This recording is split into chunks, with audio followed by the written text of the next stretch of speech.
A stranger slipped a napkin into my palm at my son's wedding that read, "They're calling you the Maid." My ears burned, my heart went cold, and I watched every smirk sharpen across the room. Before I tell you what I said into that microphone that wiped every grin off their faces, tell me where you're watching from. Drop your city and country in the comments so I know where my voice reached tonight. "I think the family maid got our table wrong," the bride said, loud enough to slice through the string quartet.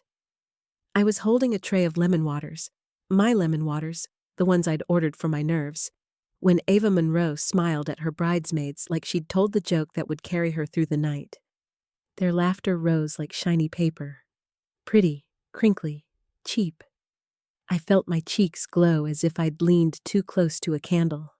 The ballroom lights were honey gold, and every chandelier looked like a jury. My son, Daniel, stood a few feet away, frozen mid-greeting with his college buddies. He didn't hear the first cut. He heard the second. "Grace," Ava added, using my first name like it was a stain. "You can just leave those on the far table. We've got it handled here." I set the waters down without clatter. Years teach you how to move quietly in a room that wants your noise. I looked at Ava, glossed lips, diamond dust on her collarbones, a hand resting over a belly that carried my grandchild, and I tasted metal. Not bitterness exactly. Resolve. The kind you forge when the world tells you you're less and your bones disagree. "Everything okay, Mom?" Daniel asked, finally catching the glare in my silence. I smiled for him. Perfect. But inside, the old film reel of my life flickered. Nights folding uniforms at the hospital laundry. The way steam rooms erase names and call everyone ma'am and miss like a choir of polite ghosts. The overtime, the little envelopes of cash tucked into a coffee tin labeled emergency with a black marker that never ran dry. The day I signed papers with shaking hands, my name next to an LLC that nobody noticed because I never announced things. I let them arrive. Across the room, Ava's mother, Lorraine, surveyed me with that air-conditioned stare rich women keep in their handbags. "Charles," she murmured to her husband, "did she handle the seating chart? Because this side looks chaotic." Charles Monroe, all cufflinks and inheritance breath, glanced through me like I was hotel glass. Someone should step in before a mess gets made. A waiter drifted by, but it was the venue manager, a lean man with soft eyes, who leaned close and whispered, "Mrs. Porter, do you still want the mic for the toast you mentioned?" "Soon," I said. "Very soon." I watched the room pulse. Silverware chimed, champagne cracked. The DJ tested a cheerfully empty 1-2, 1-2. Beyond the doors, winter pressed its face to the glass. Inside, every table was a little island of judgment dressed in white linen. A bridesmaid bumped my shoulder. "Oh, sorry, thought you were staff." "You're not the first," I said, and the words sat calmly between us like planted stones. When the MC announced the newlyweds, the ballroom swayed toward the dance floor. Daniel's eyes kept darting to me. He knows my calm, like sailors know the sky. His father used to say, "My quiet is the last sound you hear before a storm remembers your name." "Mom!" He tried again, mouth near my ear as applause washed around us. "If Ava said..." "It's your night," I said. "Dance." They danced. For a minute, my boy's shoulders forgot the weight of expectation. He looked 12 again, when he thought every cafeteria table could be a ship if you pushed it hard enough.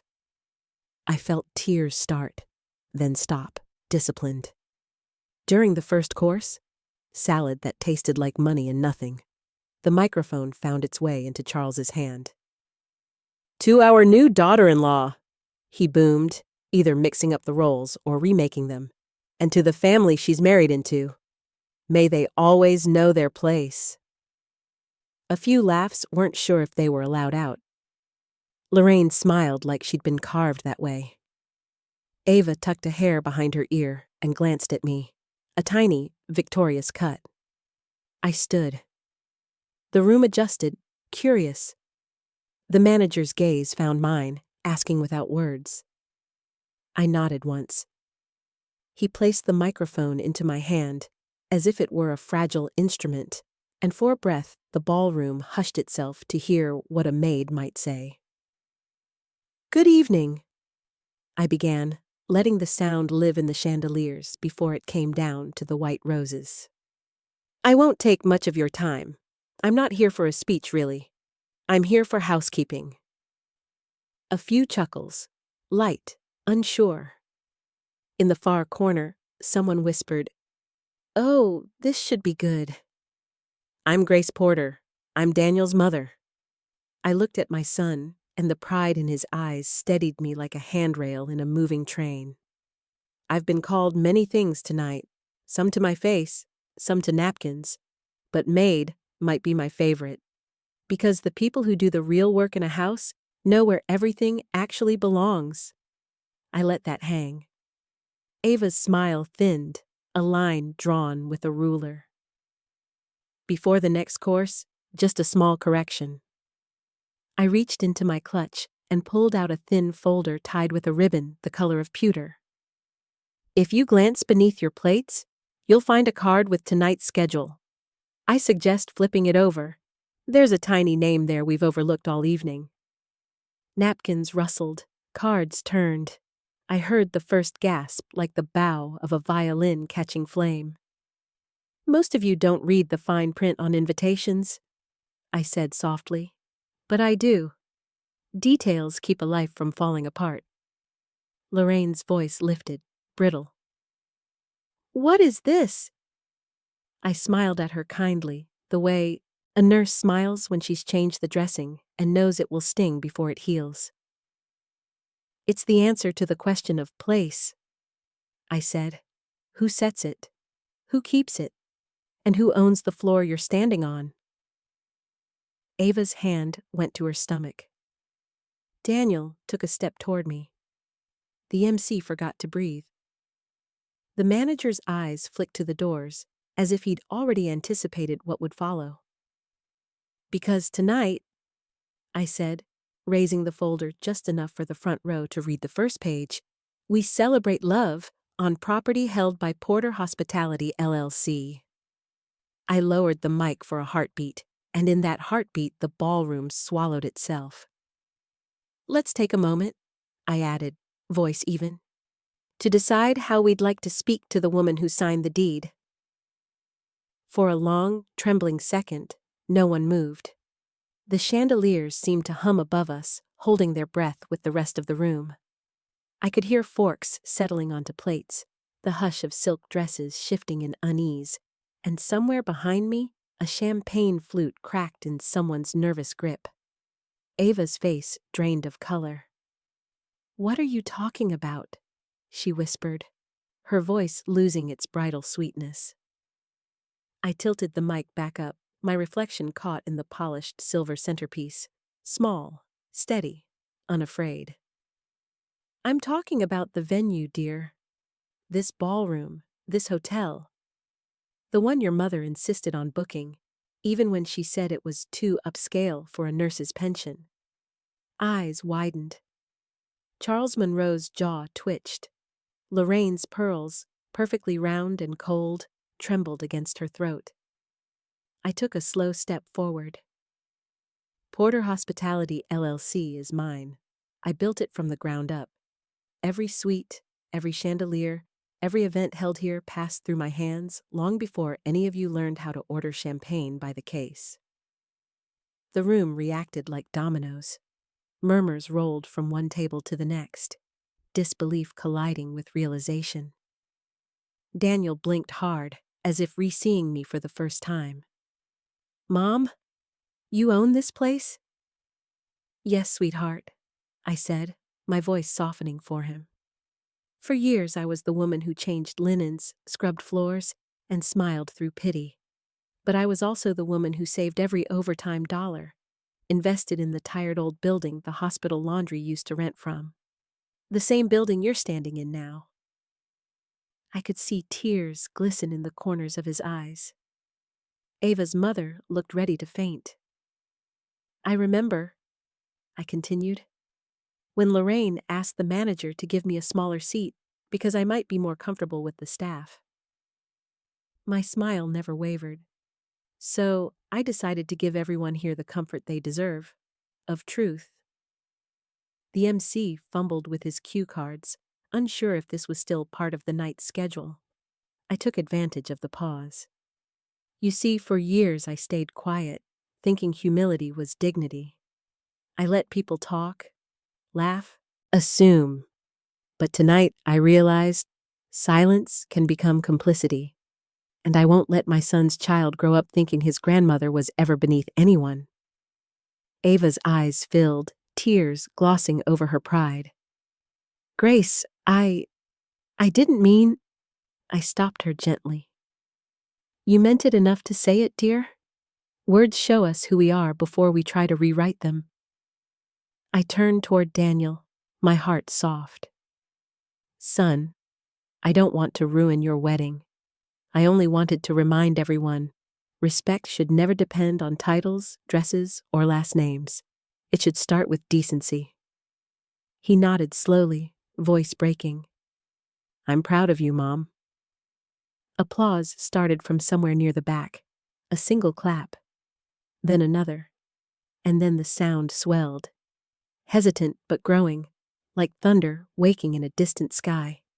People stood, not because they were told to, but because something in their chests demanded it. I set the mic down on the table and exhaled. My hands trembled slightly, not from nerves, but from release. Years of swallowing disrespect had finally found their voice. When I turned, Ava was already standing beside me, tears slipping down her cheeks. She placed her hands over her belly and whispered, I'm sorry, Grace. I didn't know. I looked into her eyes and saw the girl she could still become. Now you do, I said gently, and that's what matters. Later, as the music resumed, softer now, humbled, the manager leaned close. Mrs. Porter, he murmured, I've seen hundreds of weddings here, but I've never seen a room that quiet for the truth. I smiled faintly. Truth has a sound, doesn't it? It's heavier than applause. And as I watched my son dance again, holding his new wife close, I knew something had shifted, not just in them, but in me. For the first time in years, I felt seen. The music was low and hesitant, like even the instruments were afraid to disturb what had just happened. I sat at the edge of the dance floor, watching the slow swirl of people pretending everything was fine. But beneath their smiles, I could feel it, an unease that rippled through the air like a silent storm, waiting for a signal. Lorraine was the first to break the act. She stormed toward me, her heels striking the marble like gunfire. You humiliated us, she hissed, her voice low but sharp enough to cut through the jazz. Do you have any idea who you're talking to? I looked up calmly, folding my napkin with steady hands. Yes, I said. A woman who still believes money makes her untouchable. Her face reddened. You think owning a building makes you powerful? No, I said softly, meeting her eyes. Knowing who I am does. Before she could answer, Daniel stepped between us. Mom, he said, his voice warm and firm. Thank you for everything. Then, turning to his new mother-in-law, his tone hardened. And maybe next time, show some respect to the person who gave your daughter the roof for this wedding. Lorraine's mouth opened, but no sound came out. She looked at Ava, who stood a few feet behind her, wringing her hands. Tell him, Lorraine demanded. Tell him what you did.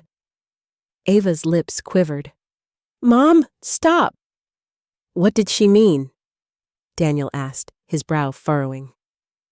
I watched the scene unfold with quiet dread. There it was, the real storm I hadn't started but somehow called out of hiding. Ava looked at her mother, then back at Daniel. I was going to tell you after the honeymoon, she whispered. Tell me what?